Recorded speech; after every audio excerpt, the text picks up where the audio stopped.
story, let's begin. The water's fine, come on, dive in. The future's here, it's right before your eyes. You're listening to Aviation Marketing Hangar Flying, the community for the best sales and marketing professionals in the aviation industry. Your hosts, John and Paula Williams, are your sales and marketing test pilots. They take the risks for you and share strategies, relevant examples, hacks, and how-tos. Be sure to subscribe on iTunes so you won't miss a thing. Welcome to Aviation Marketing Hangar Flying, episode number 24. So you've made a sale. What's next? This is actually phase 3 in what we call our long cycle marketing. Phase 1 is advertising and prospecting. Phase 2 is building credibility and closing the sale. And then phase 3 is resales, recaptures, and referrals. And we've always said that phase 3 is where the money is made in the aviation industry. Well, even if only you keep the customer. Exactly. That is absolutely true, because there is... in aviation especially, since it's such a long sales cycle and since it is such a high trust industry, once you get a customer, you are a lot more likely to keep them long term, get referrals, resales, and recaptures from that same customer. And also, every customer in the aviation industry is such a small world that they know lots of other people who would be great potential customers for you. Small world, yes, with respect to nationally or internationally.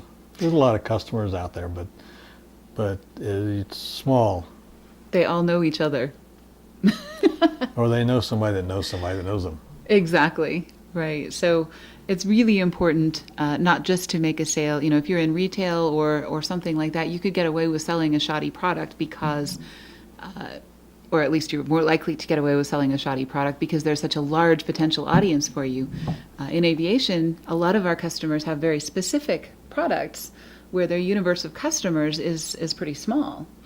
So you need to make sure that every one of those people is happy, and even if your product is not a perfect fit for them, at least they understand that it's a high quality product and they understand how to give you great referrals. So some of the ways that you can do that are with what we call a customer welcome package. And we've talked about this in a lot of our materials, but just to briefly go over what that is. As soon as someone spends money with you, they tend to have one of two reactions. Either they're really excited about your product, or they feel like, wow, I just spent a lot of money. I hope I made a good decision. And, you know, that anxiety sets in right after they write the check or right after their credit card is charged. Buyer's remorse. Buyer's remorse. So you need to have an answer to that buyer's remorse, or you need to have a counter to that. And the best way to do that is to put something in their hands. And even if you sell something like insurance or, you know, a service that isn't tangible, there's a psychological reassurance that comes when you have spent money and somebody hands you something, something physical. Well, yes, and not only that, but they know that you haven't forgotten them because you have their money now. Exactly. You haven't just disappeared into the night. And, you know, so you give them a package. And what this package should include are some information things like, of course, their warranty information, product brochures, you know, explaining here's the details of what you just bought. A lot of times they bought it for one particular benefit, but then if you can tell them about the rest of the benefits of that product, they can read up about it and understand, you know, some of the benefits of what they've just purchased. Other things that you can include in there are accessories. I know when you bought the 172s, you got a nice little package with a key ring and some cleaning products and all kinds of stuff like that. Yes, they did quite out of the way, but they should have. I mean, I spent a ton of money. A lot of money for a lot of money for a small airplane. Exactly. And, you know, again, this needs to be in proportion. So if someone has bought a $9.99 software download, then maybe your welcome package is just an email explaining here's the benefits of what you just purchased. But if they've spent hundreds of dollars, then it should be something larger. If they've spent thousands of dollars, it should be larger than that. If they've spent tens of thousands of dollars, it should be something really nice that recognizes the fact that they've trusted you with their money and, you know, have made that purchase, right? Yeah, an example, I know an aircraft broker that when he delivers an aircraft to wherever the client wants it, he fills the tank. Oh, that's nice. That's a lot of, that's very thoughtful, and it's considerate.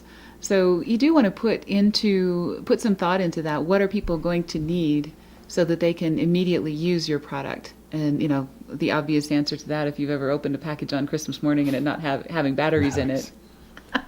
So, you know, if you put some thought into what does your customer need in order to thoroughly enjoy your product the first time they use it, you want to make sure that they have all the information, accessories, you know, batteries, any consumable products, anything like that that they might need in order to make the most of that experience, so that their first experience with your product is a good one, right? Yes. All right, cool. Another thing that you should do is a follow-up call within 2 to 3 days of making a purchase, and that can be, depending on the type of product. If it's software especially, they're going to probably run into some questions the first time they use it, or if it's a complex product, they're going to run into some problems. So some people will schedule, you know, the first time you use it, let's walk through it with you and get on Skype or whatever.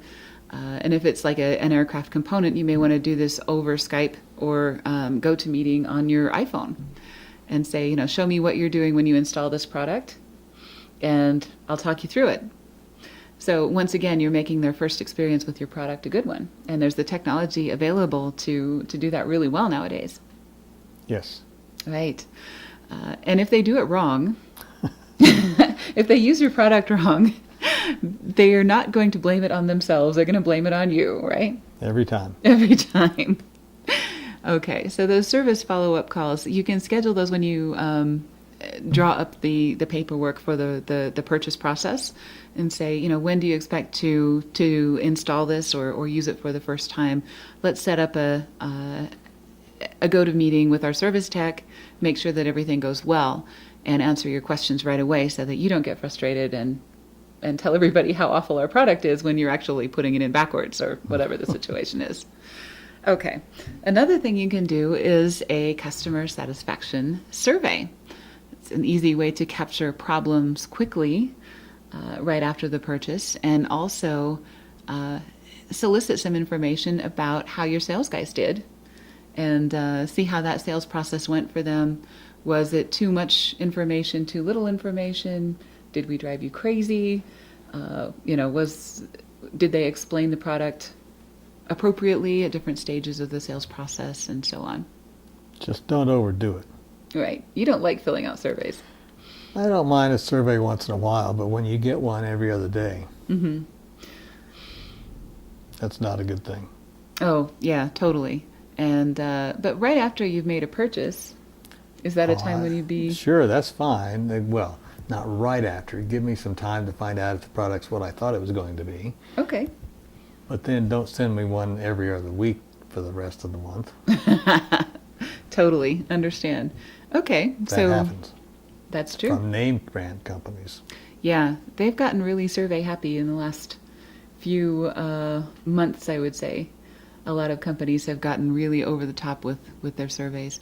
But one survey at some point, and you want to plan this pretty carefully, depending on your product or service, at what point are they likely to have some feedback for you that would be useful to you, and at what point are they the most likely to give you testimonials and referrals, which is really kind of what you're fishing for with that survey. Without appearing to be fishing. Without appearing to be fishing, right. So is that a week after the purchase? Is that 3 weeks after the purchase? It really depends on the product, right? Exactly. Yeah. So probably the more complex the product, the more time you want to elapse before you send that survey out. Especially if I buy engine preheat products in August. Don't send me a survey. How's it working? Unless I'm in Alaska or somewhere, but you know, if I'm in the Right. States. So then- you want to kind of time it as to, you know, how long do you think it's going to take for Right. that person to, and you could actually time this with your customer service follow-up call, you know, so you do the customer service follow-up call maybe 3 days after the purchase. You schedule that with the customer. Just put it in your CRM and it'll pop up automatically. Exactly. And then you schedule the survey to happen right after that customer service follow-up request. So Yeah. Perfect. And in your CRM, you can automate all of this, Of course. which is wonderful. Okay. And you need to talk to us about CRMs because there's some new stuff on the market that is a lot less expensive that will do as an interim until you can afford the good stuff. The good stuff. Yeah, the good stuff being Infusionsoft. Right. And there are some CRMs on the market that we've been researching that we wouldn't have recommended a year ago, but we might recommend now depending on your situation and what you really need done and so on. Right. So if you're in the market for a CRM, and this is a good reason to get a CRM, is to get your phase 3 down and working. Talk to us about that. Okay. So we really want to look at your phase 3 as a 90-day program. And the reason we do this, there's a great book by Michael Watkins. He was in the Harvard Business Review about your first 90 days. And I know this is completely irrelevant, but it works, right? It's your first 90 days in an executive position is the book. And basically what it's about is people form an opinion about your competence and everything else about you within about 90 days. And that really becomes solidified and hard to change after that. So in your first 90 days in an executive position, what you want to do is set some goals, figure out what success looks like to you, what success looks like to your boss, and how you're going to measure that. And I think that's a very legitimate way of looking at a new product sale as well. You know, what does your customer consider successful use of your product or your service? And what does success look like? And how are they going to measure that 90 days from now? So we do that with our customers in marketing. And the reason we do that is because of that book, which has nothing to do with marketing. But it's a great book and completely irrelevant to the current situation. But I think that one section of it really explains a great mindset. You're beginning a relationship and you want to look at that 90 days as a program of helping your customer succeed. So what you can do is put together a 90-day program that could include a weekly tip of the week. It could include maybe a printed brochure every 30 days, a newsletter, something like that, that helps your customer get the most from your product and really know how to use it, really use all the features of it. I know when we buy software, we often don't use the whole thing. You know, we buy it for one purpose and we use it for one purpose, and we're really not getting our money's worth out of that software unless we devote the time to really understand what else this could do. Or somebody writes us an email and said, "Did you know?" Did you know? That is a great subject line for an email or for these weekly tips. Did you know that this can also do or can solve this problem for you? Mm-hmm. So that's a great way of doing that. You also want to set up those periodic check-ins. And again, you don't want to drive people like John crazy, but you do want to set up, and you can negotiate this with your customer when you make the sale. You know, should I check in with you in 30 days and see how you're doing? You know, what makes sense for this product and what makes sense for this customer, depending on their idea of what does success look like, right? Would that drive you crazy? We'll have to see. We'll have to see. Okay. So probably not if it's timed right, and you know, it has to be valid. Yeah. But I would say most aviation companies don't do enough of this. Would you agree? Probably not. Yeah, the companies that are driving you crazy are not aviation, actually. Yeah. So I think, you know, there are people that go overboard on this, but I would say most of the companies who are our clients or who are listening to this podcast are not guilty of going too far on their phase 3. If anything, they're not going far enough. Exactly. Okay. Right. So in the referral engine, which is John Jansch's book, that's the book that we're using in our book club this month when we talk about phase 3, that he has a thing called the customer life cycle. And I think this is a really good one. Most people just think of the customer life cycle as trying to sell and sold and end of story, right? Which is a bad way to look at it. Right. So his customer life cycle is actually 6 phases. It's a lot longer than that. It is know, like, trust, buy, repeat, refer. Right? So buy is not even, well, it's a little more than halfway through his sales cycle. So, first of all, they know that you exist, and then you give them some reason to like or appreciate your product, some of the benefits and things that it can do. And then trust is the thing that is probably the hardest, where they believe that you can actually do what you say you can do, and you can do that. We've talked about building trust with testimonials and statistics and referrals and references, other kinds of things, case studies and so on, guarantees. And then the purchase process, repeat and refer is kind of what we're talking about in phase 3. So repeat sales, and depending on what they're buying, there's usually a length of time that you can estimate. As an example, some of our brokers, depending on what type of aircraft they sell, plan on 3 or 4 years between aircraft purchases. So they know that if someone purchases an aircraft from them in 2012, they're going to be back in the market in 2016. So you can predict some of these things based on the statistics of what's happened in your business and in your industry before. So that those repeat sales you really want to be lined up for when you get to that window. And refer. And the whole book is about referrals, which is great because a lot of our clients get 50% or more of their business from referrals, but they treat them almost as accidents.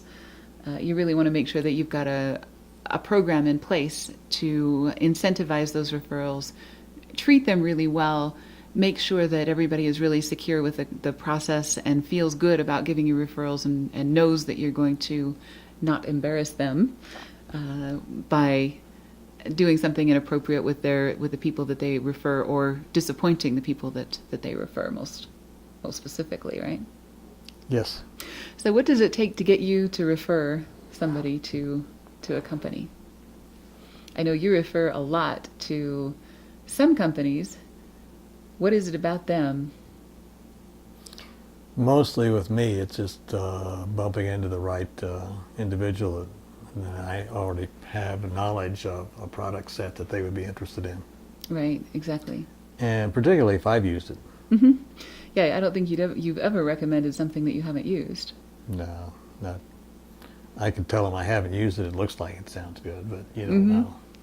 Right. But if I've used it and it's worked and worked well, then I will refer. Matter of fact, I can go out of my way and tell people that haven't considered it even that they should consider it. Mm-hmm. Exactly. Even if they've not heard of it. Mm-hmm. I'll think of something here before we're done probably. But there's one that I have been referring just, I don't remember what it was. But enough for now. Exactly. So I know you refer a lot to American Express, Legend Solar.